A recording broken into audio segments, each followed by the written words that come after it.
ကောင်လေးက emu အော်စီဘက်ကငှက်ကလေးတစ်မျိုးအခုကထိုင်ဝမ်ကတိဆိုင်ကိုရောက်နေတိဆိုင်ကတူတေးလေးပဲဒါပေမဲ့တိဆိုင်တွေကိုသူကထားတာဒီ anywhere welfare နဲ့ပေါ့နော်ညီရလို့သူကနာမည်ကြီးတာပေါ့နော်သူကတိဆိုင်တွေကိုလောင်ရင်းထဲမှာထည့်မထားပဲနဲ့ဒီလိုအလွတ်ပုံစံမျိုးနဲ့မွေးထားတယ်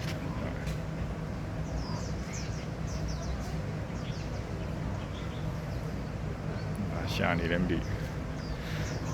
ကောင်းတော့မထွက်လို့ရတယ်ဒီကောင်ဒီကကြာဟိန်းကြာဟိန်းတယ်အဲ့ဒါဒီကောင်ကဒီကျွန်တော်ခိုင်းတွေ့နေကြငှက်ကလေးဥထိန်တီးတယ်နော်ကောင်ရားလို့ထင်ဒီလုံးတော့ပွတ်亲爱的游客，提醒大家，千万不要喂食我们可爱的动物朋友哦，让它们能健康成长。谢谢大家的爱护。ဒီတိရစ္ဆာန်ကတိရစ္ဆာန်တွေကိုစာမကျွေးဘူးနော်တတိပဲ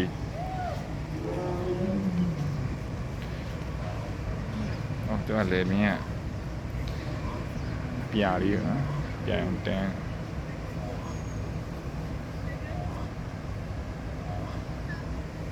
emu လည်းမြင်ပြာအောင်ဟောထားလာ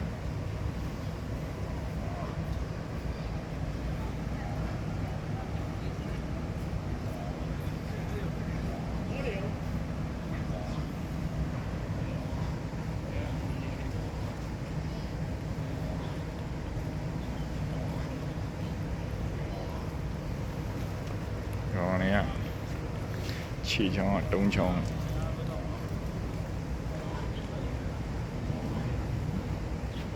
ညာပဲကြောင်ကတ်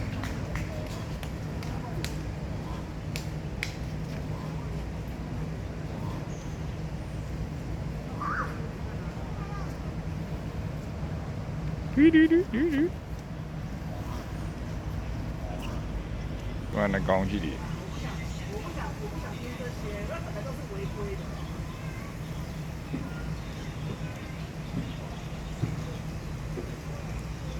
တကောင်အောင်ပဲ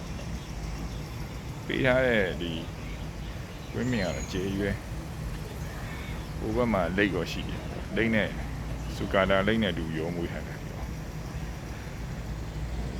ဒီလမ်းလျှောက်တဲ့နေရာပြနိုင်တစ်ချက်ဟိုဘက်ထဲမှာကြားတို့ဝုံဝုံတို့ထည့်ထားတယ်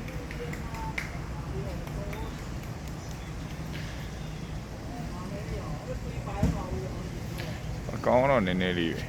ပေမဲ့သူရဲ့ဒီထားတူတွေကတော်တော်လေးမိုက်တယ်ပေါ့နော်အဲ့ဒါအမေကြီးတယ်အဲ့တော့ကျွန်တော်ဗီဒီယိုဒီမှာပဲကြည့်လိုက်တော့မယ်အားလုံး see you next time bye bye